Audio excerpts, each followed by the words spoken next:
बिस्मिल्लाहिर्रहमानिर्रहीम, अस्सलामु अलैकुम वरहमतुल्लाहि वबरकातुहू। तकवीर टेलीविज़न नेटवर्क से शिराज खान हाज़िर खिदमत है। नाजरीन, आज हम पाकिस्तान के मुस्तकबिल के बारे में एक प्रोग्राम कर रहे हैं और ये प्रोग्राम जो है वो फर्ड यानी forum for international relation development के इंटरनेशनल सेक्रेटरीट में हो रहा है। नो वॉर पैक्ट तो आप समझते हैं कि 1998 में हो चुका है, जब दोनों मुल्कों ने एटमी धमाके किए। दोनों डरते हैं एक दूसरे के करीब आने से, जो उनको पता है ये जो है अगर चल गया तो सारी तबाही फैलेगी।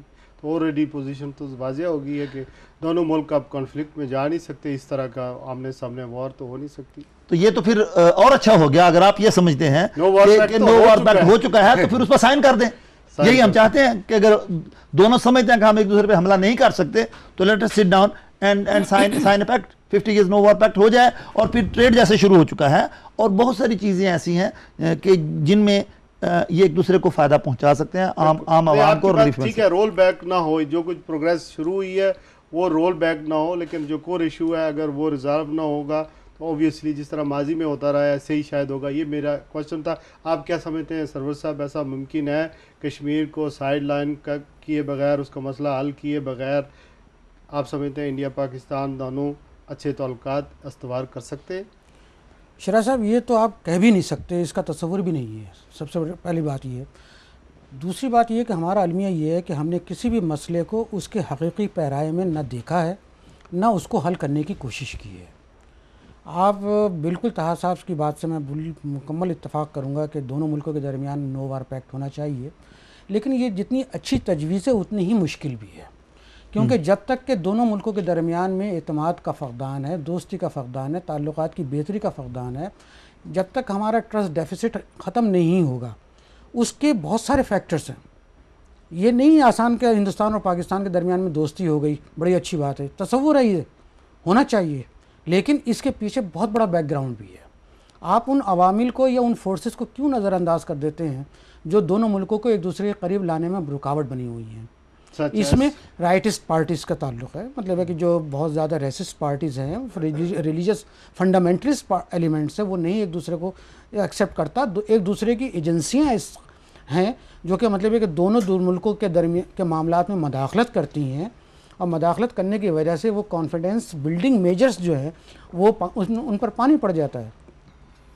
आज आप देखें कि मतलब है कि अबू जंदाल की बात हो रही है, बात जो है भारतीय पार्लियामेंट के अटैक की बात हो रही है। हमारे यहाँ भी यही सूरत हाल है कि हम उनके ऊपर इल्ज़ाम लगाते हैं। जब तक कि आप ब्लेम गेम से बाहर नहीं आएंगे और सदक दिल से ये नहीं सोचेंगे कि हमें अपनी आने वाली जनरेशन को दोस्ती के फूल देने हैं, एटम बम नहीं देने हैं।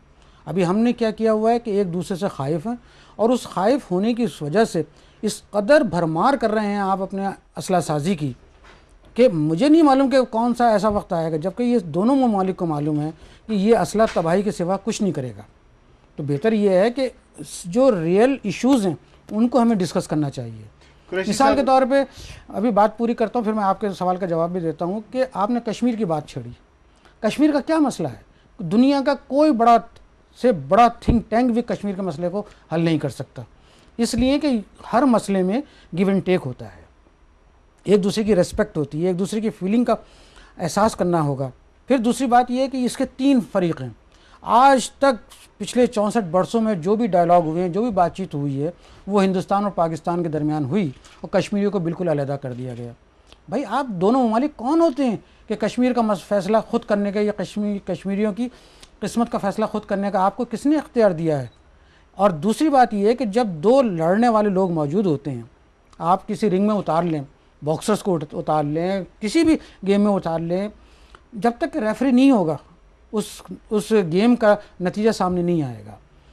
लेकिन प्रॉब्लम यह है कि दोनों ममालिक उसके लिए तैयार नहीं है। पाकिस्तान ने अभी आमादगी इजहार कर दिया कि हम थर्ड पार्टी जो है सोल्यूशन भी कबूल करने के लिए तैयार है। इंडिया है नहीं, इंडिया नहीं करेगा। वजह उसकी वैसे भी जो अमेरिका है या बरतानिया है, ये हमेशा यही कहते हैं कि ये पाकिस्तान का और हिंदुस्तान का आपस का बाहम का नहीं, ऐसा बाहमी मसला है, ये तासुर खत्म करना होगा, बाहम तो है, लेकिन ये बाहमी मसला होने के बावजूद जैसे मैंने पहले कहा कि इनको कुछ एक या दो ममालिक को सालिस बनाना पड़ेगा अपना। ये बिल्कुल बात मैं मुझे यह बताएं, करता हूं सरवर साहब, मिसाल के तौर पर मैं और आप लड़ रहे हैं, किसी भी मसले पर लड़ रहे हैं, चाहे वो गैर बुनियादी मसला हो या गैर बुनियादी मसला हो, अगर आप बीच में ताहा कुरैशी साहब को डाल देंगे तो ऐसी राह निकल आएगी जिसके ऊपर आप भी चल सकते हैं, मैं भी चल सकता हूं और हम मंजिल को पा सकते हैं।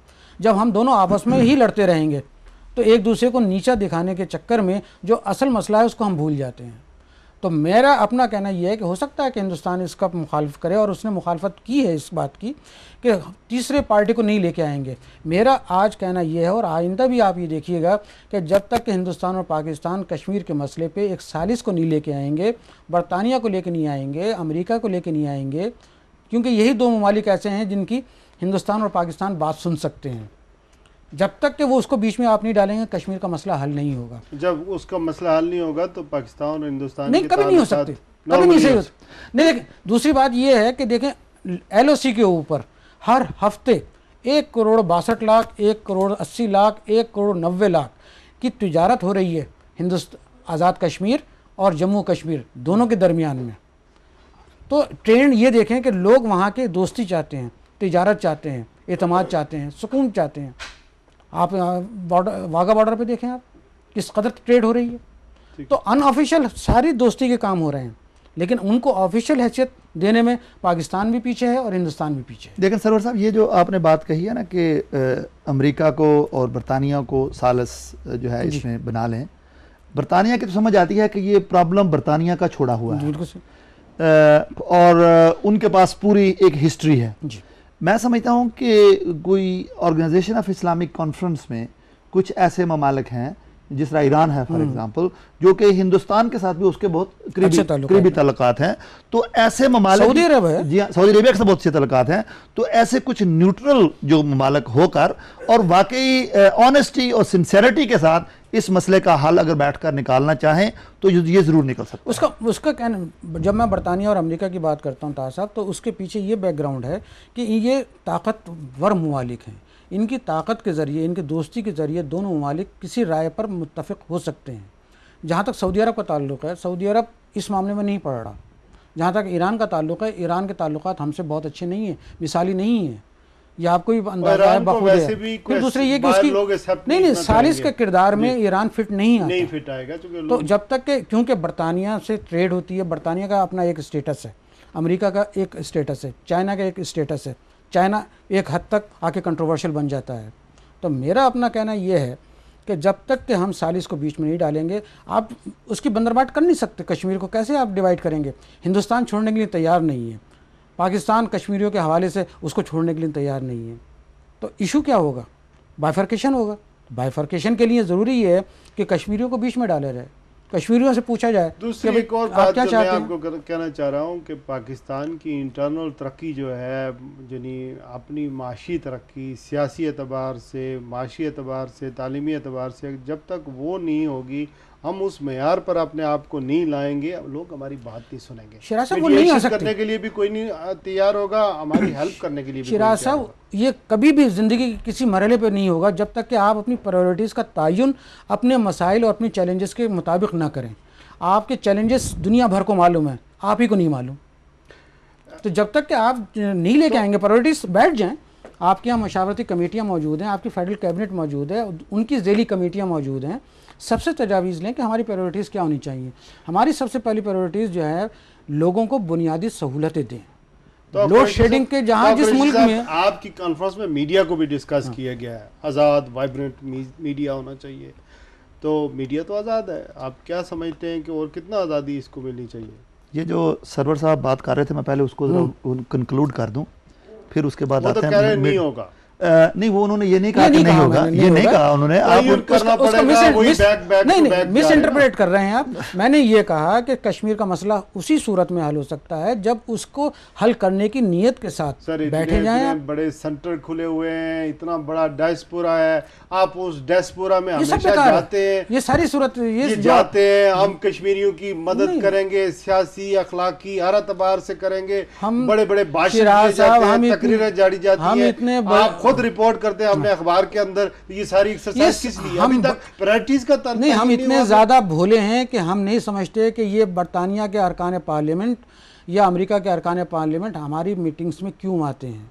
आपकी एक वोटिंग पावर जो आपकी है, आप आज खुदा न खास्ता आपको वीटो पावर या वोट का जो पावर है उससे आपसे वापस ले लिया जाए, आपके यहाँ एक मक्खी नहीं आएगी बरतानवी पार्लियामेंट के नाम से, बिल्कुल नहीं आएगी। बनाया जाता है फरवरी में, सब ये सब धोखा देने की बात है, ये सब धोखा देने की बात है। अभी हमारी प्रैक्टिस का मैं एक बात यहाँ कहना चाहूँगा कि अब अगरचे अक्सर लोग यही समझते हैं कि मेरा ताल्लुक मुल्तान से है क्योंकि मुल्तान में रहता हूँ, लेकिन मैं खुद एक कश्मीरी ख़ानदान से मेरा ताल्लुक़ है। माशाल्लाह जी। ये यहाँ के लोगों को पता नहीं है, हमारे आबा अजदाद कश्मीर से हैं।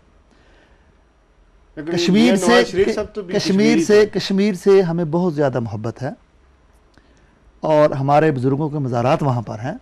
लेकिन जो बात मैंने शुरू में कह दी कि कश्मीर का जो हल है वो कश्मीरियों की मर्ज़ी के मुताबिक होना चाहिए। कश्मीर का हल कश्मीरियों की मर्जी के मुताबिक होना चाहिए, ना कि हम कोई हल उनके ऊपर मुसल्लत करें। ये बात मैं कह रहा हूँ। 64-65 सालों से कह रहे हैं सर, 1948 से कर रहे हैं। नई चीज क्या है? मतलब नो वार पैक्ट करेंगे, ये सरवर साहब कह रहे हैं प्रायोरिटीज होनी चाहिए। मैं कह रहा हूं जब तक कश्मीर पर कब्जा रखने का इंडिया का ये मकसद क्या है, पाकिस्तान का मकसद क्या है कि वो स्ट्रेटेजिक पोजीशन पर हैं। आप इस जरा नुक्ते की तक पहुंचे कि कश्मीर एक स्ट्रेटेजिक पोजीशन है वहां पर, तो जंगी लिहाज से नहीं करना चाहते जिस तरह है स्टेटस को बरकरार, जंगी लिहाज से शराज साहब, जंगी लिहाज से उस व्यू पॉइंट से देखें तो कश्मीर स्ट्रेटेजिकली एक बहुत ही अहम तरीन इलाका है, इसलिए ना वो छोड़ रहे हैं नहीं छोड़। जब हम कहते हैं कि 50 years नो वॉर पैक्ट करें तो these issues will be discussed. ठीक है, मीडिया को आपने डिस्कस किया अपनी कॉन्फ्रेंस में सर, मीडिया, आज़ाद मीडिया होना चाहिए, आपने डिस्कस किया, इसकी ज़रूरत पर जोर दिया। देखें जी, मीडिया हमने मीडिया की आज़ादी पर जोर नहीं दिया, हमने मीडिया के रोल का तयन मीडिया की हमने आज़ादी पर जोर कतई नहीं दिया। पाकिस्तान में मीडिया बहुत ज़्यादा आज़ाद है, इतना आज़ाद हो चुका है कि अब मीडिया जो है वो एक स्टेट का एक पिलर बन चुका है और इतना पावरफुल हो चुका है कि जिस तरह मर्डॉक एम्पायर यहाँ पर हुकूमतें बनाने और गिराने में लगी हुई थी, अब पाकिस्तान में मीडिया ने अब ये रोल प्ले शुरू कर दिया है। पाकिस्तान में अब मीडिया मर्डॉक्स पैदा हो रहे हैं। लेटेस्ट आपकी जो एपिसोड है आप वो देखिए कि किस तरह एक चीफ जस्टिस के मुताल्लिक जो है वो एक प्रोग्राम बना। इसी तरह मैं समझता हूँ कि कई लोग मीडिया में बैठकर इस डेमोक्रेटिकली इलेक्टेड गवर्नमेंट को गिराने में लगे होते हैं और ये सारी चीज़ें हमारे सामने हैं।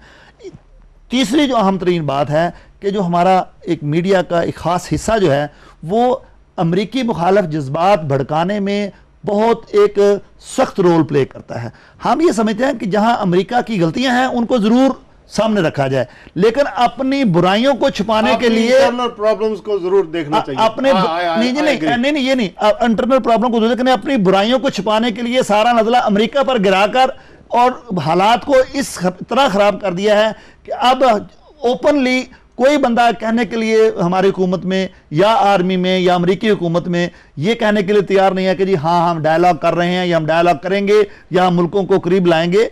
एक अब इस वक्त बड़ी पावर है वो, और हमें ये कतई नहीं चाहिए कि हम जो दूसरी इस वक्त बड़ी ताकतें हैं उनके साथ हालात ख़राब करें। हमें इस्लाम से ये बात सीखने को मिलती है कि नबी पाक सल्लल्लाहु अलैहि वसल्लम जो थे अपने सहाबा इकराम के साथ वो मक्का से मदीना मूव कर गए। सुलह हुदैबिया को देखें कि वो हज उम्रा करने के लिए आए लेकिन फिर वहां से वो वापस चले गए।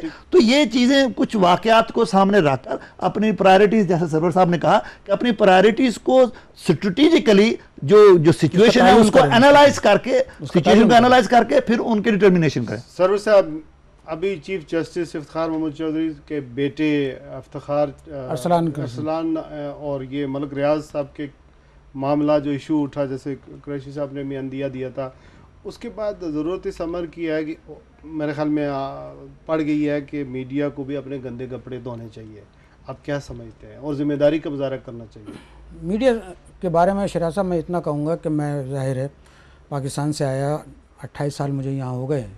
जब 1984 में मैं वहाँ से आ रहा था उस वक्त भी मैं पाकिस्तान के 3 बड़े अखबारात का एडिटर, न्यूज़ एडिटर रह चुका था और फिर मैं यहाँ जंग में से वाबस्ता हुआ। मैं ये कहता हूँ कि उस दौर में जब हमने ये सहाफ़त सीखी और सहाफ़त पढ़ाई और सहाफ़त से इब्तिदा की अपनी ज़िंदगी की, तो उस वक्त ब्लैक मेलर्स या बेनिफिशरीज़ जो थे वो अखबारात के मालिकान थे।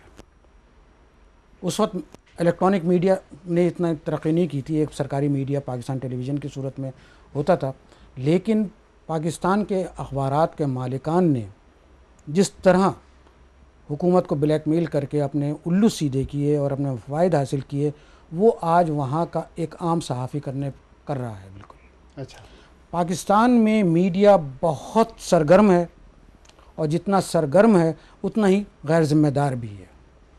बहुत सारे मसाइल उसने माशरती मसाइल को जिस तरह उजागर किया है, उस वक्त उसके लिए मीडिया को सल्यूट करने की ज़रूरत है। लेकिन उसके साथ साथ जिस तरह ये 19 सहाफ़ियों की लिस्ट जारी हुई, अगरचे अब पलटा खाया है, मलिक रियाज साहब ने भी मना किया कि जी मैंने कोई नहीं दी, उस मामले को मीडिया ने इस तरह दबाया जैसे ये पैदा ही नहीं हुआ था ये मसला। तो ये मीडिया का है किरदार कि अपने मतलब की जो मामलात हैं उसको अगर उछालना उनके मफाद में है तो उसको उछालते हैं, और अगर उस दबाना उनके मफाद में है तो उसको दबा भी देते हैं। आप क्या समझते हैं कि जो पाकिस्तान के टेलीविज़न के ऊपर टॉक शो होते हैं, क्या ये बेनिफिशियरी है या ये इंफॉर्मेटिव है या इनसे हमें तालीम मिलती है? कुछ नहीं मिलता है सिवाय इसके बदतमीज़ी, तूफ़ान बदतमीज़ी है और मुर्गों की लड़ाई है। आप उसी प्रोग्राम को और अच्छे ढंग से तफसीलात के साथ, सबूत के साथ पेश करें ताकि ये जो गंदे कपड़े पहनने वाले लोग हैं, चाहे वो पॉलिटिशियंस हों या किसी भी तबके से ताल्लुक़ रखते हों, आवाम के सामने बेनकाब हों। साहब, जो इंफॉर्मेशन मिनिस्ट्री होती है इसके पास बड़ा फंड होता है जी, आपको कभी उससे पैसे मिले? नहीं, अगर मेरे पास जब से मैंने सहाफ़त शुरू की है 1973 से, जब मैं मसावात कराची का, किन लोगों को मिलते हैं? ये उन लोगों को मिलते हैं जो हुकूमत को फ्रेंडली फेवर करने के लिए, फ्रेंडली फेवर करने के लिए या ब्लैकमेल करने के लिए। 2 सूरतों में आप फ़ायदे हासिल कर सकते हैं, तीसरा कोई रास्ता नहीं है। तीसरा कोई भी रास्ता शिराज साहब नहीं है। अगर कोई तीसरा रास्ता है तो कोई मुझे आके बताए। आपने फरदौस आशिक अवान या कायरा साहब से कभी पूछा कि ये जो फंड्स हैं ये कितने हैं? और नहीं, मैंने कभी उससे पूछा नहीं, क्योंकि मेरे पाकिस्तान इंफॉर्मेशन मिनिस्ट्री से मुझे कभी कुछ इश्तहारात की सूरत में कभी नहीं मिला। ये बाद में करते, बिल्कुल उर्दू में चलाते हैं, पाकिस्तान के नहीं चलाते हैं, अंग्रेज़ी में चलाते हैं, लेकिन उसकी कहानी अलहदा है। उसके लिए आपको मैं इतना मैटर दे सकता हूँ अपने 37 साल सहाफ़त के दौर की कि आपके कई प्रोग्राम उस पर पूरे हो सकते हैं। Final saying sir, we run out with the time. माशाल्लाह बहुत अच्छी कोशिश थी। हमने 2 दिन ये विटनेस किया है कि आपने ये जो कॉन्फ्रेंस करवाई है फर्ड के ज़रिए एहतमाम, उसमें पाकिस्तान का फ्यूचर, पाकिस्तान में एजुकेशन, माशी इस्तेकाम की बात हुई है, फ्यूचर के हवाले से बात हुई है, बहुत सारी बातें डिस्कस हुई हैं। आखिरी थॉट्स आपकी लेते हैं, उसके बाद प्रोग्राम कंक्लूड करेंगे। देखिए जी, फॉलो अप क्या होगा इसका? फॉलो अप इसके 2 टाइप के होंगे। एक तो यह है कि इस कॉन्फ्रेंस में कुछ लोगों ने बहुत कुछ बातें कही और हम सब ने बहुत कुछ सीखा, एक तो ये बात है। दूसरा यह है कि इसकी एक रिपोर्ट बनेगी जो कि तमाम इदारों को, यूनिवर्सिटीज़ को, इंस्टीट्यूशन को दी जाएगी। तीसरा जो इसमें एक और जो अहम पहलू है कि इसकी जो नेक्स्ट कॉन्फ्रेंस होगी वो इस कॉन्फ्रेंस के ऊपर बिल्ड की जाएगी, ना कि प्रॉब्लम्स को डिस्कस किया जाएगा। होगा उसका 1-2 प्रॉब्लम्स के सॉल्यूशंस को डिस्कस करके कि इसके सॉल्यूशंस कैसे डिवाइस करने हैं और उनकी इंप्लीमेंटेशन की फिर बात होगी। बहुत बहुत शुक्रिया तौक़ कुरैशी साहब, MBE, आपने हमें फैसिलिटेट भी किया और होस्ट भी किया इस प्रोग्राम के लिए भी। ख़ास तौर पर जो यहाँ पर मीडिया के दूसरे हमारे साथी अज़हर जावेद साहब थे, वकार जैदी साहब थे, और ARY से जनाब फ़खर साहब भी थे, और दूसरे लोग भी मीडिया के लोग थे। सब ने आज मेरे ख्याल में पाकिस्तान के हवाले से बड़ी अहम हमने गुफ्तगू को सुना, बहुत सारे थॉट्स हमारे साथ शेयर हुई। नाज़रीन, यही था मेरा आज का प्रोग्राम। इंशाअल्लाह आइंदा किसी नए टॉपिक के साथ, नए प्रोग्राम के साथ हाज़िर हो जाऊँगा। अल्लाह पाकिस्तान की खैर करे और पाकिस्तान को सलामती और दुआ बख्शे। इसी पर इजाज़त चाहता हूँ। अस्सलामु अलैकुम व रहमतुल्लाहि। पाकिस्तान जिंदाबाद। पाकिस्तान जिंदाबाद।